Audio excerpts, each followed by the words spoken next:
Hello. Hello, Richard. I decided to make a video for you and for this slow stochastic. Should be short and sweet. I'm looking at a dial, looking at a chart, looking at a daily chart. Doesn't really matter and all. But what you want to go to is momentum. Right here, you saw where I went to studies, momentum, stochastic. Here on the M through S, go down to slow, bring that up. Mine is already set. It's set at a 14.3, but I'm going to do a right click down here on this indicator here, edit study, and all you're going to come up with whatever.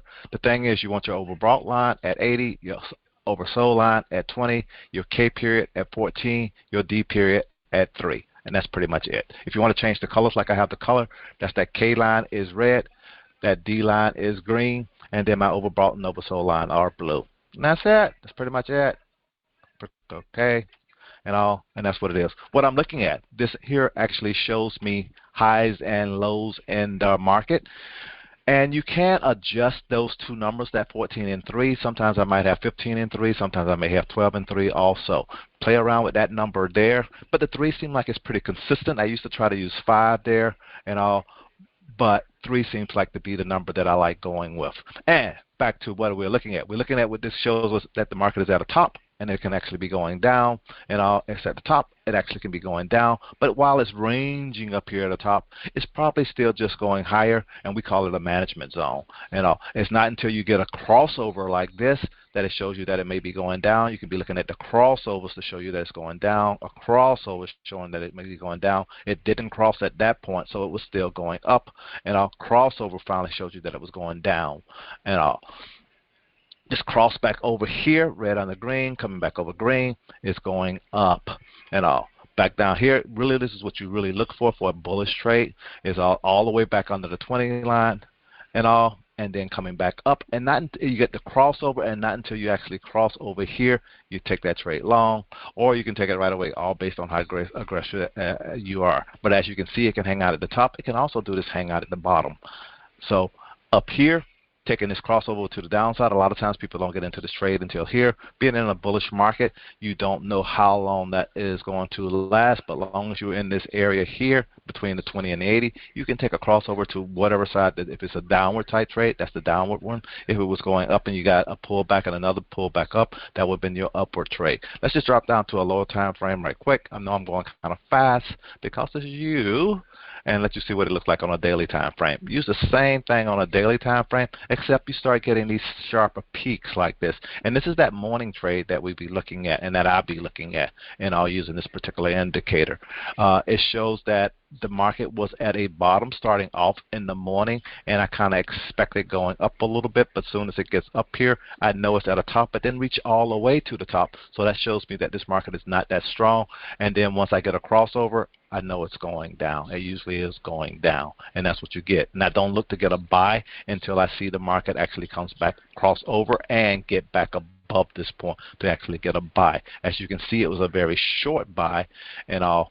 But that's what I'm looking at. I'm looking at any time that it's below here. If I can get me a buy, looking at my option price, can you cross over? Can you give me a long trade? I may get in my trade at any time down here and all. But what can happen is this thing, as you saw, once it did get down here, it can continue lower for a while, and then it did flatten out. So I'm also looking at my candles and my candle patterns that are actually happening up here before I would take a trade to the upside. Or I'm watching my option prices, see if I get a low option price, and I see I get a higher option price once I get a low option price, and I take those trades like that. With us only looking to get anywhere from 20 to 50 cents on a trade, that will happen. Because again, what we're looking here in price, I'm looking at 413, looking all the way to the right, and this thing did actually pop all the way up to 413, only 50 cents. So that was only like a 20 cents on a trade that I would normally do. And I'm trying to take this thing to the upside.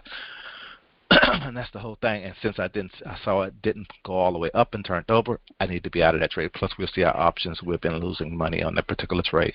And down here, trying to take this thing back to the upside, I got a better candle pattern. I would have saw this candle pattern.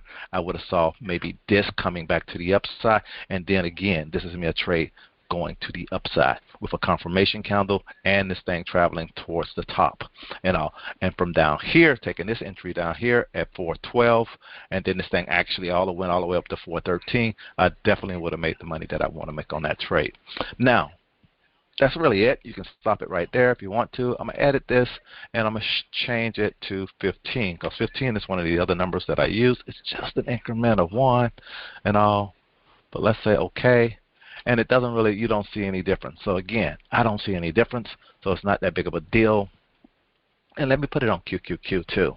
QQQ may trade a little bit different and look a little bit different. Let me do this. QQQ. Boom. Let's just look at any old day here. It doesn't really matter. And this is what I see. I can see that my early in the morning, my stochastic is already at the top. I wouldn't have seen all this right here. And me taking a long trade at this time right here, I need to see a pretty good pullback on my option price and all before I would go long. And I really shouldn't take a long trade at this time. Number one. The other thing that I will be also looking at is a different time frame to see if I should take a long trade. Because again, we had a green candle up and a green candle up with my stochastic being already at the top. It's almost a no-go unless I'm looking at a lower time frame to give me a go. I'm gonna show you right now. Let's just pop over to other time frame. I can show you. I can do it this way. Since it's just for you, let me load style. Load this. No, I'm in the account I'm in. Let me show. Let me show. 5 minute.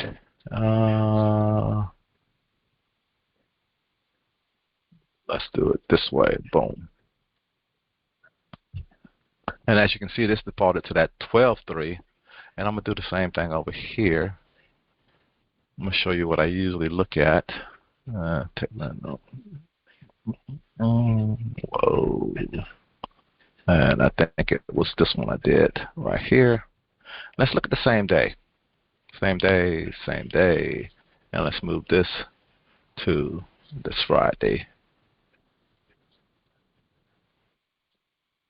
Right here. Now, what I usually do, I'm going to change up, show you exactly what I usually do. I will have this on that. And let's back up a little bit.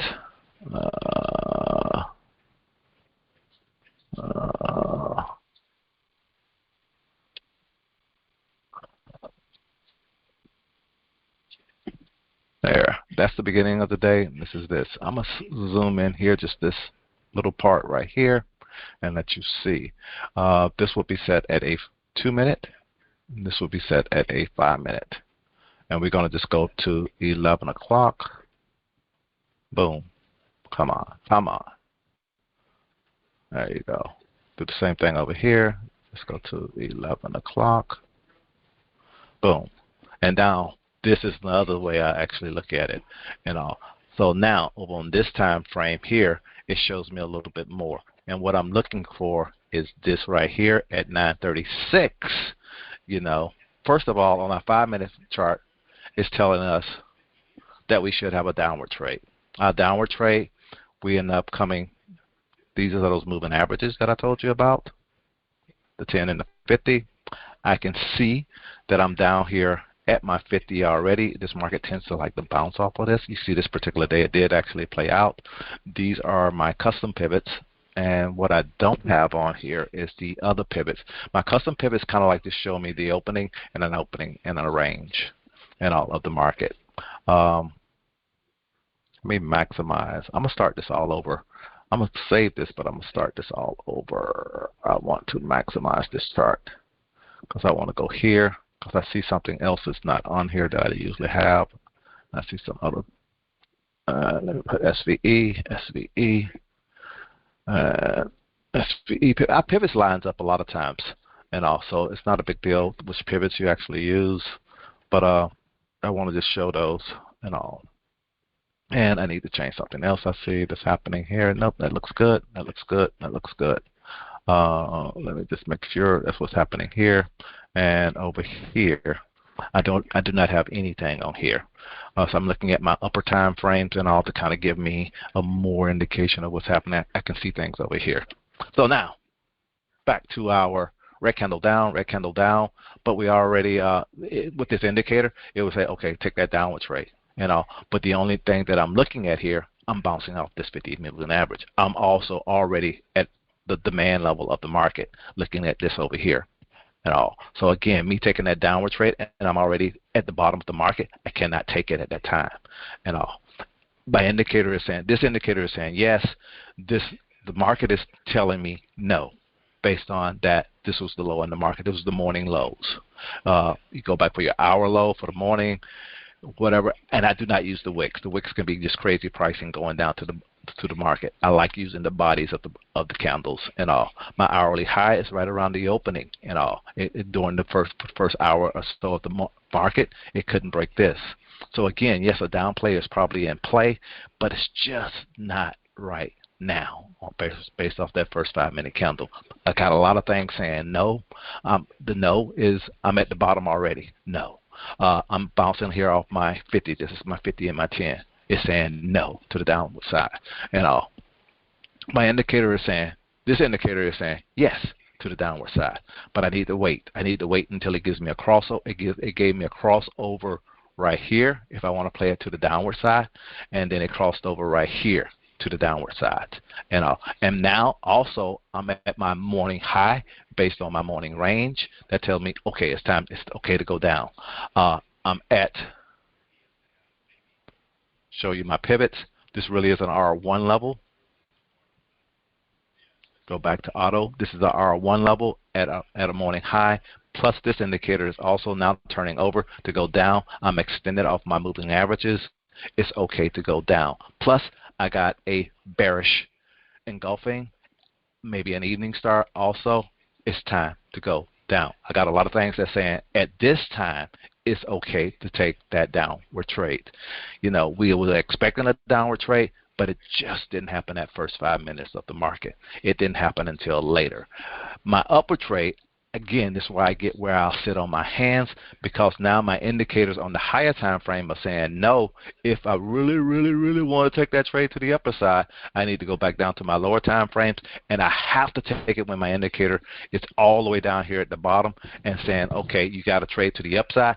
But this is why I only would take 10 cents, 20 cents, because my upper indicator, my higher time frame, saying this thing is going to go down. It's just went and all. So I could take this trade right here based on what I see here and all happening on this indicator right at around 9:35. And plus over here on this indicator too, I have these two indicators saying yes, it's okay to take that trade to the upside. And that's how I get into my upside trades on a red candle down. And plus we can see on the upper time frame it did actually play out. Now my long-term trade, this would have scared me, saying I would have been out of my trade. But if I got into this trade based on this indicator somewhere down here, because it double bottom, I'd have been watching my option prices. This is 474, going from 474 to 475, almost 60. I definitely would have made my money that I want to make, and that's just looking at this indicator here going all the way back to the top. I got kind of worried. The thing is, increase the speed to 4 times, not 2 times, and you can see what I'm saying. But study this, and I do have, as you can see, it's a 15-3 over here, it's a 12-3 over here, and a 12-3 over here. Play around with these numbers and see what you see. But this is how I go about doing. I like using this lower time frame stuff right here to help me nail these bottoms, that's 36. It nails it on the lower time frame, even though at this upper time frame I can see it's not a good time. But then I would see I have a bullish looking pattern right here, and it does play out for a little while to the upside. And then once it reached this point or reached that point, I know it's done. Is at my resistance 1, is at my custom indicator high, for the morning range. It's time for this thing to go down. And that's it. That's all I really want to share with you right now. I hope this is good enough. I know all you really want is these numbers down here, and I showed you that at the beginning. If you got it all the way to the end, I hope you picked up a little something. That's it. Have a good one. Talk to you later. Bye.